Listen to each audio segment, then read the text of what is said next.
کنترل کجاست؟ آها، یافت همی شد. قلب سنگ ابن جاز قریش ابن توسی، بگو ببینم فردوسی کجاست؟ نمیگویم تازیانش بزنید.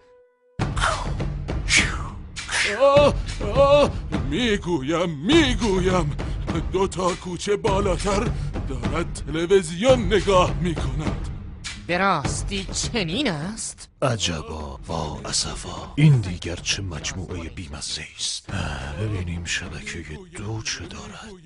امشب یک بار دیگر یکی دیگر از اساتید سوپر برجسته رو که از دانشسراهای مختلف جهان دارای مدرک هستند، ایشون رو دعوت کردیم به این برنامه تا با من گفتگو بکنن و مصاحبه بکنن. خب جناب استاد، ترجیحاً من هرچه که میفرمایم شما تایید بفرمایید و بحث رو ادامه بدیم. بفرمایید.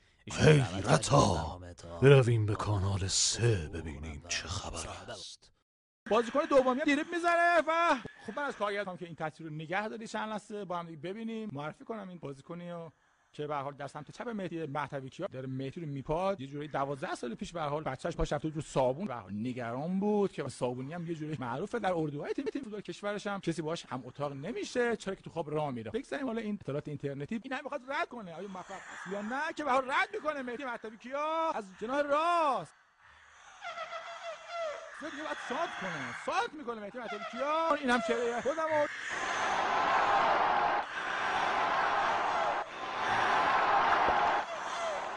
مهدوی‌کیا بود که به هر حال معلوم نیست که از سمت راست حرکت کنه یا سمت چپ حرکت کنه. تو باز به عرش آسمون میره. علی دایی گیر کرد بین 4 نفر و طبق معمول موفق علی دایی با ضربه سرش پشت تو. برویم به کانال 4.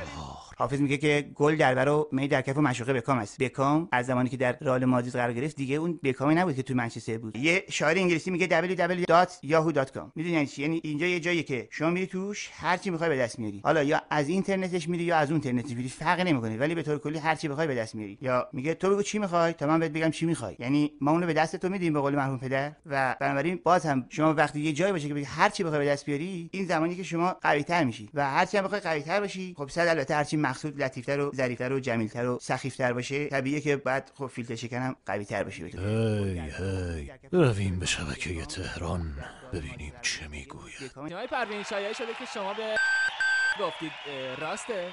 برینتون داور بپرسین، برینتون تماشاچیای بپرسین که شعار سر داده بودن همشون باید شما که بشه. و یه نکته مهمتر از همه این که اون وقت دیگه حتما توقع نداشته باشین که بهتون نگم.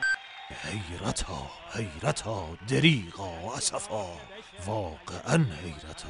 ببینیم شبکه خبر چه خبر است. بزرگترین جوراب دنیا امروز توسط هموطنان تهرانی ما در محله جردن ساخته شد. 7000 نفر در زمانی به مدت 16000 ساعت و 47 دقیقه و 24 ثانیه بر روی این پروژه بزرگ کار کردند و موفق شدند دیگربار رشید مردانه قلنج کمر عالم را بشکنند و زپند زاغ زمانه را بدمند و برای بارمین بار این گنده مغزهای یگانه بر سراکش قله‌های قندان ضمیر افقهای باز موفقیت را در ببرند و از سراچه جان تا جوراب گران را شبانه بغلتند و یک بار دیگر نام ما را بر سقف آسمان بکوبند. من خبرنگار اعزامی اوشون فشم همینک در خدمت سرگروه این گروه که نامشان دمت گرم است هستیم و ازشان می‌خواهیم بیشتر توضیح بدهند. وای اسفا، عجب حکایتی است. خانم.